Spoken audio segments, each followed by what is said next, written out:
Caleb Williams, Roma Dunze, Ryan Poles, I'll suck your dick. Woo! Fired up, ladies and gentlemen. Adam Pecora here. This is Requiem for a Tuesday, and we did it, baby. We're back. What an exhilarating weekend. I'm just so glad it's finally over. All of our wildest dreams have finally come to fruition. And this is the best thing of all time. So I'm going to get into my little weekend foray at the NFL draft in the City of Angels, Detroit, Michigan. But I'm gonna fawn over the Bears for a big chunk of this bad boy. So strap up, because it's gonna be a doozy, ladies and gentlemen. Rate, review, and subscribe to Requiem for a Tuesday wherever you get your podcasts, Apple, Spotify, other obscure options other than those. We're on YouTube. Check out the music, Multiplex Wolfx, streaming everywhere as well. On music platforms, not the podcast platforms. If I had to specify, I don't want you to listen. Merch, RFAT.bigcartel.com. Check out all the links in the description below. That is all the goodies. We got lots of goodies for you. So enjoy those. Go check everything out. Give us a rate. Give us a review. Share the episode. Tell your friends. Tell your mom. Who cares? Get ears on me. All right. Caleb Williams. Thank God for Caleb Williams. The Chicago Bears, this is the best offense in Bears history. Unless Caleb Williams is a complete disaster, this is the best offense in Bears history. I mean, probably only rivaling...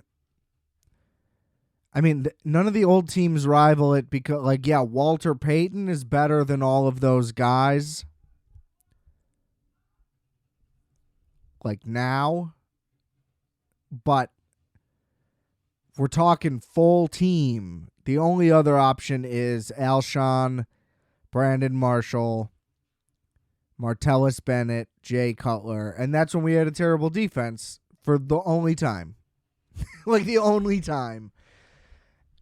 And our offensive line was terrible, too, at that time. And always was, basically, until now. Anyway, DJ Moore had the best season of his career last year in what was a terrible, broken offensive scheme. Cole Kmet had a career year in that same situation. Keenan Allen is as good as any receiver we've ever had in the history of the team. Boom, easy 4th-round pick. I'll give up a 4th-round pick every year if we can land a veteran that's as good as Keenan Allen. Unbelievable value. That's not something that happens to the Bears ever. You always see these teams pick up these guys for nothing, and you go, what the fuck? How is it so easy for them? And I feel like we're finally starting to be one of those teams. Look, I understand that when Justin Fields was drafted, I called him the best quarterback in Bears history. Talent-wise, raw ability, I'm still not that far off. Given the circumstances, if Justin Fields was the QB when Mitchell Trubisky was the QB, that team is much better. If Justin Fields was the QB during the Super Bowl, or just that year in general, that team wins 2 more games. They go 15-1 and probably still lose the Super Bowl. I'm not calling him to be some Super Bowl winning guy because our defense shit the bed either way in that game. So, whatever, grain of salt. But you get the point. the excitement was there because of his just sheer talent and ability, which is not a thing we get. We draft Mitch Trubisky. We draft Rex Grossman. We draft who was even in between. I don't even know. It doesn't matter. You know what I mean? Like, Kyle Orton was the best quarterback we had in the prior century until, Jay Cutler came along, and like Jay Cutler, all talent, couldn't live up to it. Whole nother story with that guy. Caleb Williams is coming into a better situation than any of the players that I just named have had, and is viewed as a better player. So, sounds like a recipe for success for the first time ever. The offensive line, listen, I'm not acting like it's the best in the league. We're not looking to have the best in the league. It's a top half of the league offensive line. Tevin Jenkins might be a top 10 guy. Darnell Wright might blossom into a top 10 guy at their respective positions. We have a Super Bowl winning center. We have depth with Ryan Bates to back any of those guys up, or even start at center and, maybe switch to guard if the other guy comes in for him. Whatever, you know what I mean? Rotational stuff. Yeah, I said Super Bowl winning center. The point is, you don't have to be the best in the league at every position to win a Super Bowl. You need to be solid at every position, though. And if that guy was good enough to be on a Super Bowl winning team, Coleman Shelton, then that's our guy. I'm all for it. I was all for the Nate Davis signing. The jury's still out on there, but he's a solid run blocker either way. And, you could argue Braxton Jones is a question mark. But better than what we're used to is all I'm saying. The guy's still top half of the league. That's all I want. So my point is, a solid offensive line, which finally has depth. Last year, the offensive line was probably going to be solid, but they never got time to play together, ever. Always guys hurt.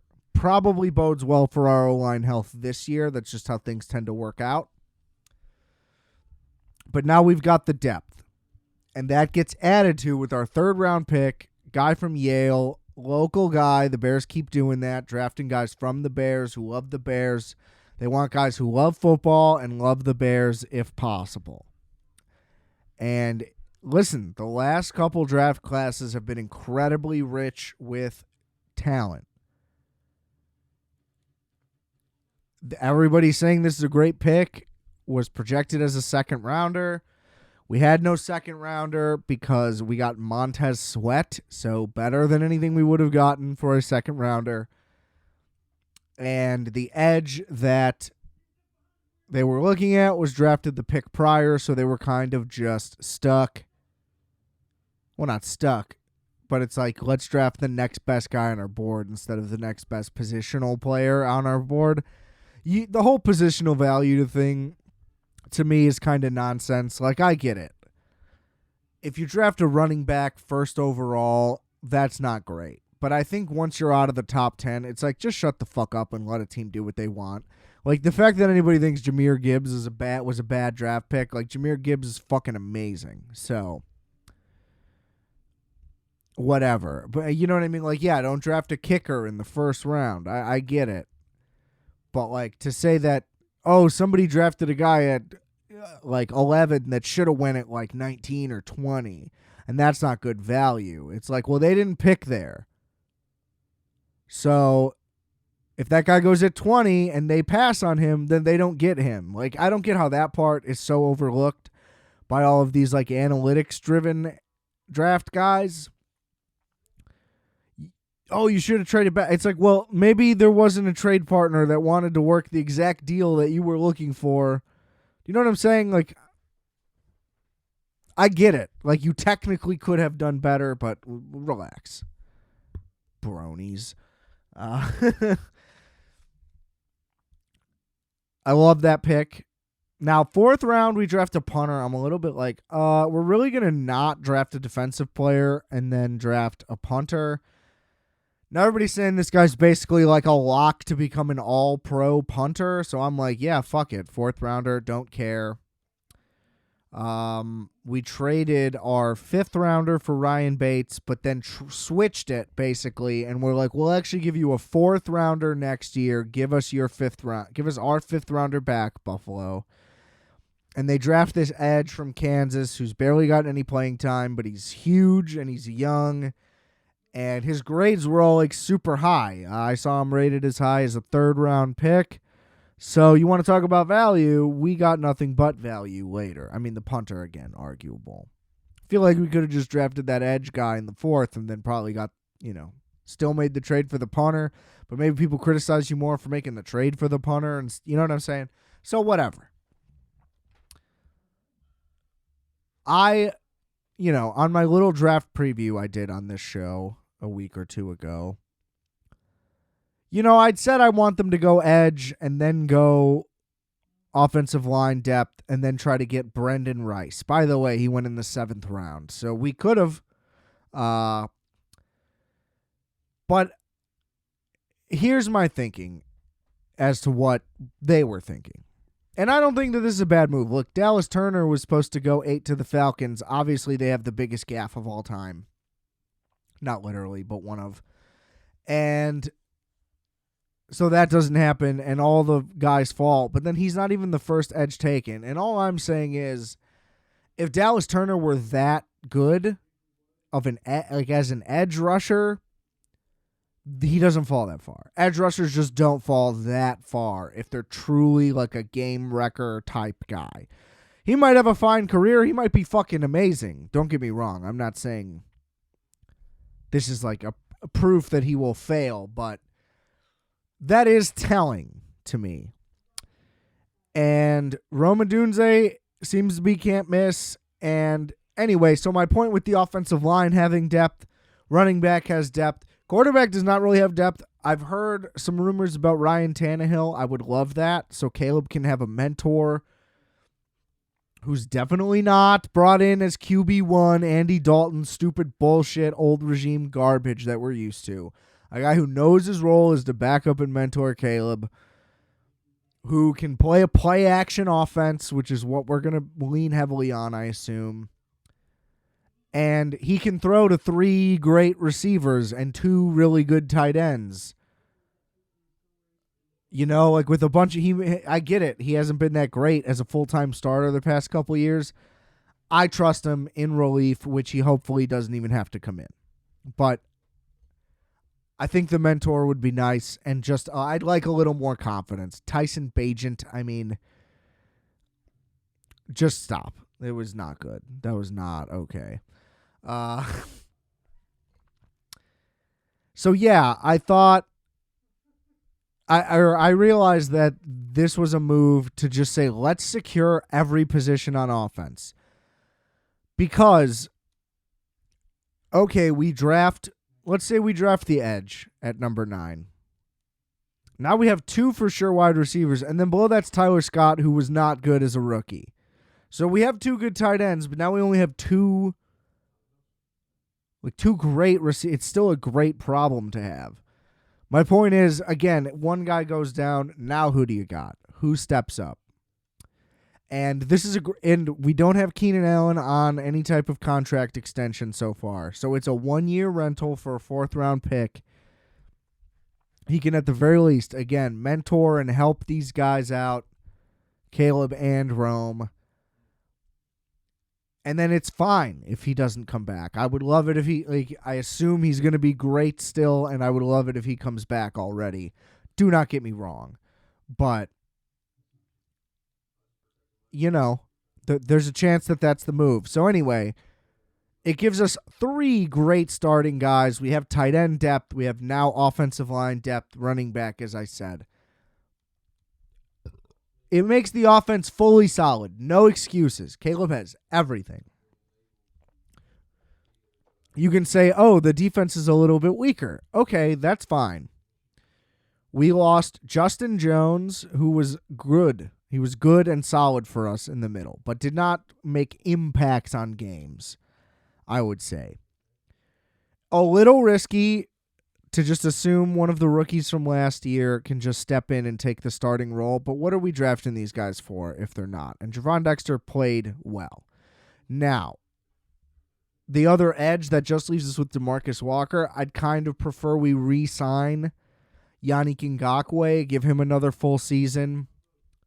Potentially, he got hurt right as we got Montez Sweat, and that combo, I think, could have done something. He wasn't doing anything on his own. That's obviously true. But I like it if those two are the starters, or maybe DeMarcus Walker or whatever, and those guys, and at least one of those guys can rotate in between those two. If you're just saying it's him, DeMarcus Walker, and then the rookie's the rotational guy, I don't love that. I'd like a little more depth. I'd like a veteran D-tackle and D-end. However, the secondary is great and improved with Byard over Eddie Jackson. The corners are all incredible. And they have been building this team through the defense, through the draft, and spending money through free agency. The offense was just due to get its turn. And why risk that by saying, okay, we'll get an edge in the first who's not necessarily going to be like a day one game wrecker. Now, maybe he is again. If I'm wrong about that, whatever. And then even later, like, why get a guy? We wanted to get a guy in the third. He's gone. Why just get some other guy? Let's just bolster this offense. Okay, the offense has positions where there could be better players. That's going to be true for pretty much everybody at every position. You're only going to have the best player at one position probably on your team, if that. You know what I mean? There's not that many positions. You get the point. So I think it's the right move. Let's say there's no holes in the offense. There's, I could nitpick like I just did. Really I'd like a vet QB. But there's no holes. We feel good about the starters, and we feel good that there are reasonable backups that can fill in. Receiver, a little thin, but the three guys are so good. And Gerald Everett at tight end, our second tight end, could line up at receiver as well in certain occasions. And the biggest thing that we're overlooking entirely, I feel like, is new OC who's a real play caller who knows what he's doing and has experience. Upgrades at every coaching position. Well, I believe our offensive line coach is coming back, but he was good. I mean, look at what he's done. They have upgraded their receivers coach, running backs coach. Like, there's a whole new, what's it called? Not the analytics team. I believe there's a whole new, training staff that they brought in. I could be wrong about that. But either way, everything is upgraded, including the personnel, but especially the coaching. So a team that was already ascending on the defensive side as well, there's better coaches. I mean, last year was obviously a disaster. Go listen to those early season episodes last year. You'll hear me my heart just breaking live for everybody to hear. So everybody's going to be a year better. We put all of this draft capital into the defense, as I was saying, and now's the time for it to fully show up. I mean, Brisker showed up day one. Gordon took a minute, but he's excellent. Tyreek Stevenson, had some rookie errors, but was a baller day one last year, so he's going to be back and better. I mean, there's just not really weaknesses. Linebacker, we were solid. We have the best linebacking core in the NFL, arguably. So if we're just going to be a little weak on the D-line, or maybe a lot weak on the D-line outside of Montez Sweat, I'll take it because we're still in a process here. I mean, Caleb's just going to be a rookie. Rome's just going to be a rookie. Next year, we have a first-round pick. We have our second-round pick. We have the Panthers' second-round pick still from that trade. There's your defensive upgrades right there. We get a blue chipper with the first pick, maybe, whatever. First and second. And then we still have another second-rounder to go offense, if we need to add more offensive people. You know what I'm saying? Like, the opportunity is all there. We replace Keenan Allen if he leaves. Get 2 defensive guys to fill in the last holes. Like, the team is built. You literally can't get it all at once. And that's all I'm saying is how much I want it. Like, I just want those last 2 pieces right now. But we're right there, man. We are right there. And I can't believe it. I can't believe it. So that's why I think it's fine to go light on defense in this draft. It's a weaker defensive draft. And, next year, if anything, maybe we make a trade. Maybe somebody gets cut ahead of training camp. All that type of stuff is all up in the air. And Poles was making additions well in, not into training camp as much, but leading up to it, OTAs and stuff. And maybe some undrafted rookie will emerge and kind of steal a backup slot that another guy elevates into the starting role for. You never know what can really happen with all that. So I'm just fucking fired up, ladies and gentlemen. I think we're in beautiful shape. Ryan Poles is excellent. If Flus isn't the coach, I think this will show it, but I think he's basically going to give the offensive reins to Waldron. And he did a great job calling the defense. So I don't know if his plan, I can't remember if his plan is to continue calling it. I think it is, and the D coordinator will just be assisting him, whatever the case may be. Just the fact that we're better at every position. And hopefully all we need to do is, get a vet, D tackle, D end, hopefully, to just layer that depth, and that's the last real piece. I mean, the secondary has some depth issues. Safety's okay, but, corner's a little thin, receiver's a little thin. But, I mean, if those are our problems now, like, I've never been able to just say things like this, where it's like, yeah, we're pretty good at every position on both sides of the ball. Really just remarkable stuff. And on top of that, next year, all we did was trade away a 4th. We have a 5th. We have 2 6ths, and one of those 6ths is the Steelers' Fields pick.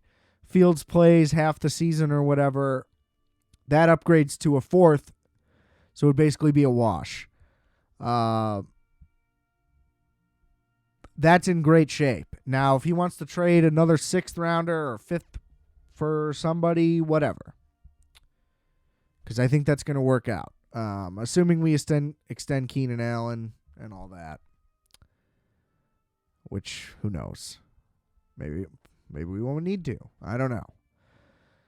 But absolutely thrilled with this draft. I think that we are in prime position to improve greatly. We had 7 wins. We went from 3 to 7. We should go to 10 at least now.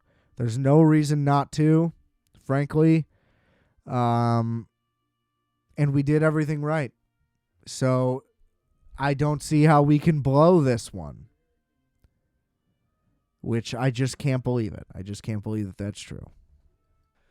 Oh, also, I know the episode's almost over at this point. But excuse me if the audio is off or odd or weird or different in some way.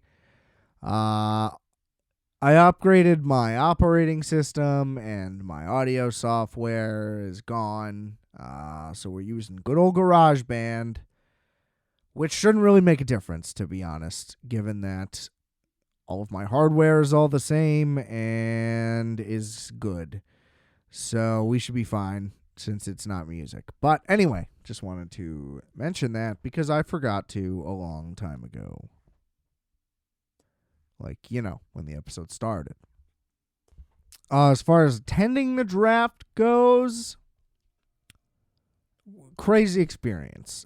It was held here in Chicago 8 years ago. Didn't attend. Didn't even really cross my mind. Because I don't really know. I just assumed it would be impossible to get around and all that, which it kind of was in Detroit anyway. Not the city itself, but I guess that's the big part of it, is that like rush hour in Chicago is basically as if there's some giant event causing traffic jams no matter what. So you add an actual gigantic event and it's like truly just hell. And so I'm guessing that that's why. I was just like, the logistics of this will be a nightmare. Or I don't know.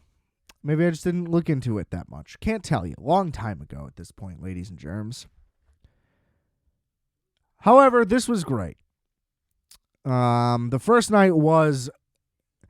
so first of all, they have like 8 to 12 full city blocks completely closed off. The roads are just open to walk through. They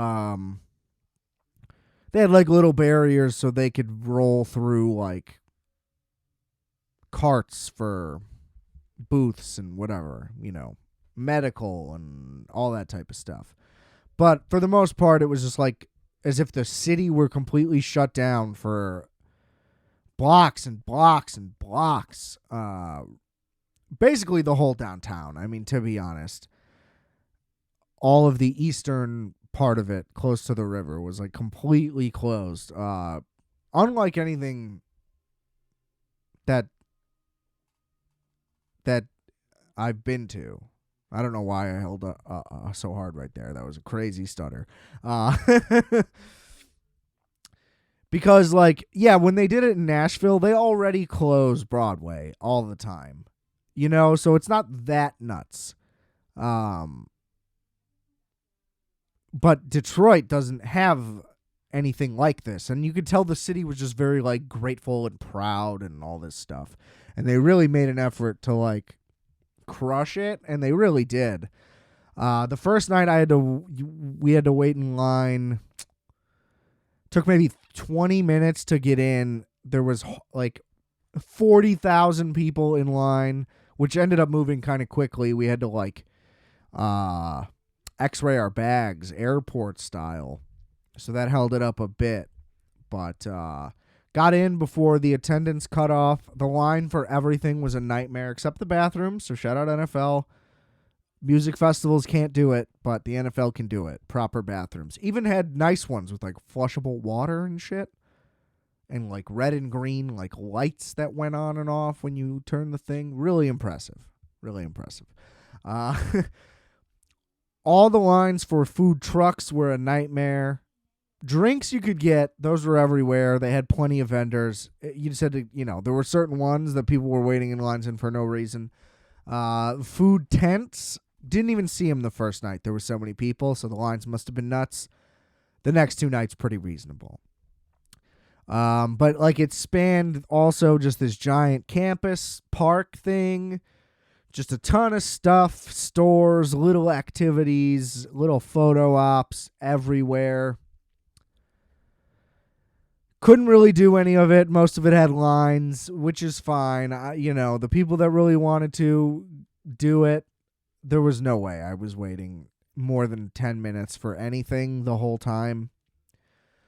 Went to go camp out by near the stage for the first round, which was happening at 8 p.m. local time. At 6 p.m., it was already getting shoulder to shoulder in there. And it's we're not even going to all agree that we're going to all sit down here, which I always prefer at a music festival. When we're all agreed we're camping out, can we just sit in place? And the crowd will fill in when we all stand up. Why do we need to all be packed in right now? Everybody can back up. Makes no sense to me. So yeah, none of that was happening. And it's well, I'm going to have to eat and piss and live, and not stand for that long. So we duck out of there. We find this weird,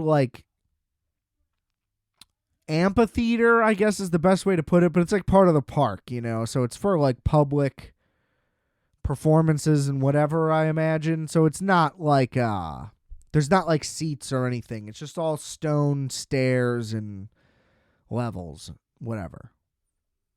if that makes any sense. Think bleachers, but made out of stone and in the ground. There was like a bar at the base, which was packed to the nines, but it was essentially just like a sports bar under a tent. So that was pretty cool. Then they had these big screens on the outside. So it's like, fuck it. We can't camp there. We can nab some seats and save some seats here. And we did. And that was great because that thing was completely full, but it wasn't packed. Nobody was trying to be like, oh, we can sit next to you. Like, let me squeeze in. There's none of that energy. And, you know, you're still surrounded by 100,000 people were all in the section of the park that I was at. And, you know, not that many, obviously, in the amphitheater. It's not that big. But they estimated 250,000 in attendance or something for that first night. So there was people everywhere at all times. That's what I'm trying to get at there. And it was nuts. The energy was just there. Lions fans really showed out. They sold out of all of their merch night one. Pretty crazy. At least the exclusive stuff. You know, there were still some things around. And yeah, I mean, you know, they did a good job. It's just like, I wish the attendance was less, but obviously they do not. But it, you know, it was great. Went off without a hitch. In and out, no problem. Easy to get. There's no traffic in that city. Nobody's going anywhere at any point in time. Don't get it. I'll never get how it can be so much better and how it can be as bad as it is here. Just a nightmare. Just a true nightmare. As far as the city goes, did a little bit of walking around downtown, saw all the stadiums. They're all very nice, actually. Kind of just a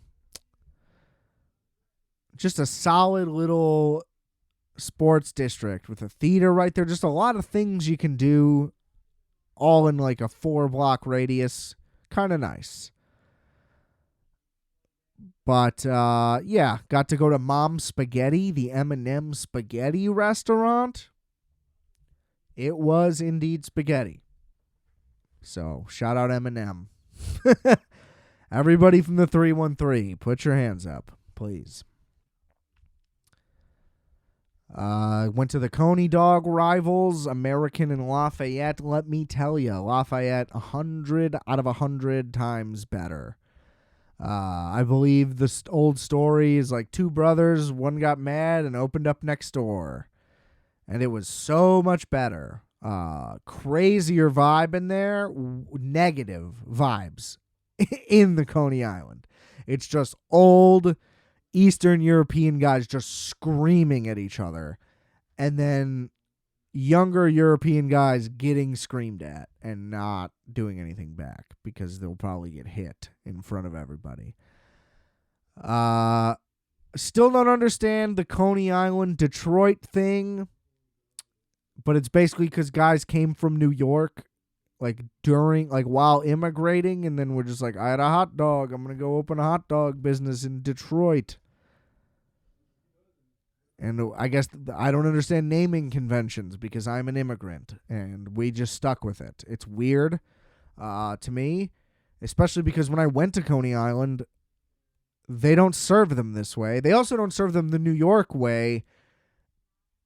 And somehow I ended up with a plain hot dog. And that was very disappointing. So I will correct that if I go back to Nathan's ever in my life.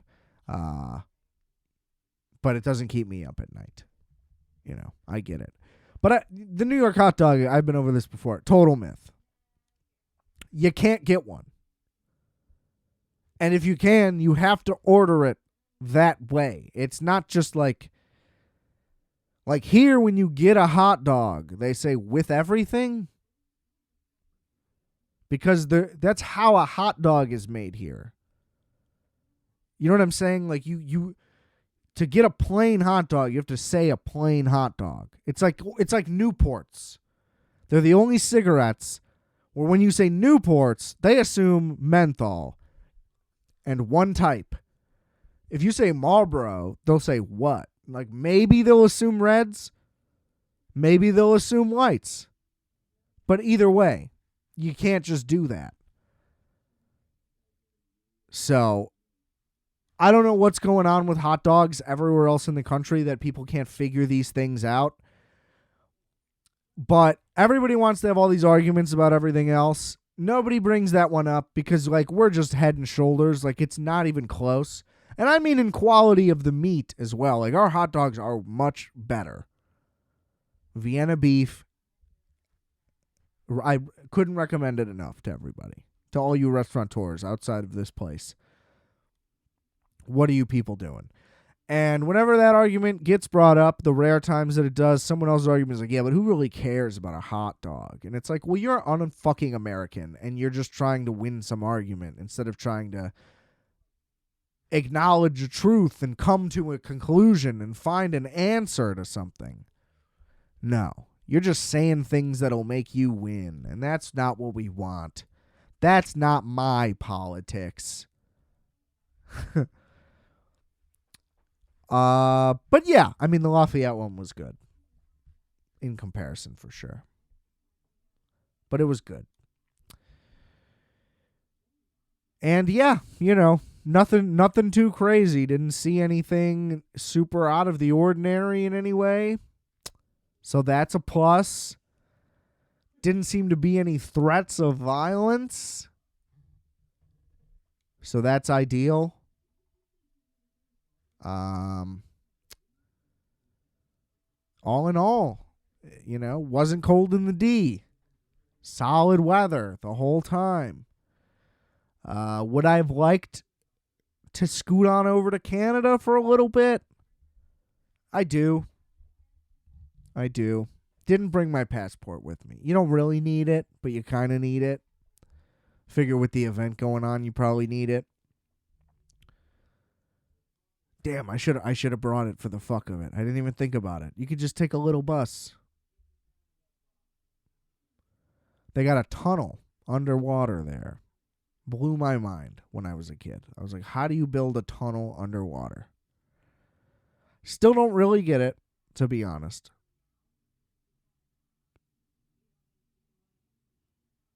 But that's fine. I assume you start digging below the water, but no, I still don't get it. Never mind. I'm just going to stop before I sound even more stupid. I don't know how they did it. To me, that's a marvel of engineering and construction. Whatever. Should have popped over. But yeah, it's a place.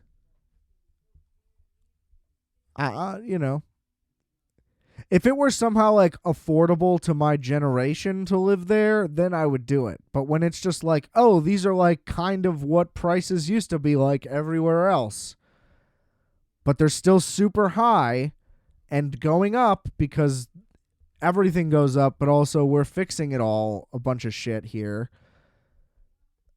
It's like, well, then I wouldn't move there because I somehow couldn't afford to live there. Like, it just doesn't make any sense how this keeps happening. Like, you have to find these gems before they're gems, but then you just get priced out when it does become a real desirable. We got to glow up, ladies and gentlemen. You got to get the word out there for this show. I got to start getting ads on here. I got to start getting celebrity guests so I can upgrade my situation because we are on thin ice. Okay? You think I get paid leave? Anyway. Rate, review, and subscribe to Requiem for a Tuesday. It was a pleasure doing the little draft preview. Listen, I ate an edible as I was setting up, and then the GarageBand fiasco happened. So by the time I got started with the episode, it was significantly later than when I had planned and much later than when I had eaten.